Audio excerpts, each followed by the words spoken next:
శ్రీమాత్రే నమః. ఈరోజు 17వ శ్లోకము. అంతకంటే ముందు ఒకసారి 16వ శ్లోకాన్ని చెప్పుకుందాం.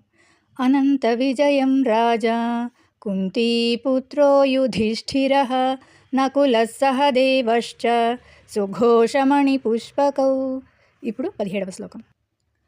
కాశ్యశ్చ పరమేశ్వాసః శిఖండీ చ మహారథః దృష్టద్యుమ్నో విరాటశ్చ సాత్యకిశ్చ పరాజితః. సాత్యకిశ్చ పరాజితః. ఇప్పుడు అర్థం చెప్పుకుందాం. కాశ్యశ్చ అంటే కాశీరాజు, పరమేశ్వాసః అంటే అత్యుత్తమ ధనుర్ధారిగా ఉన్నాడు అని అర్థం. శిఖండి అంటే శిఖండి అన్నమాట. ఛ అంటే కూడా, మహారథః గొప్ప మహాయోధుడు, దృష్టద్యుమ్నుడు, విరాటశ్చ మరియు విరాటరాజు, సాత్యకిశ్చ పరాజితః సాత్యకి కూడా ఎప్పటికీ ఓడిపోని యోధుడు అని అర్థం అన్నమాట. కాశీరాజు అత్యుత్తమ ధనుర్ధారిగా ఉన్నాడు, శిఖండి కూడా గొప్ప మహాయోధుడు, దృష్టద్యుమ్నుడు మరియు విరాటరాజు సాత్యకి కూడా ఎప్పటికీ ఓడిపోని యోధుడు అని ఈ శ్లోకం యొక్క అర్థము. ఇంకొకసారి శ్లోకం చెప్పుకుందాం.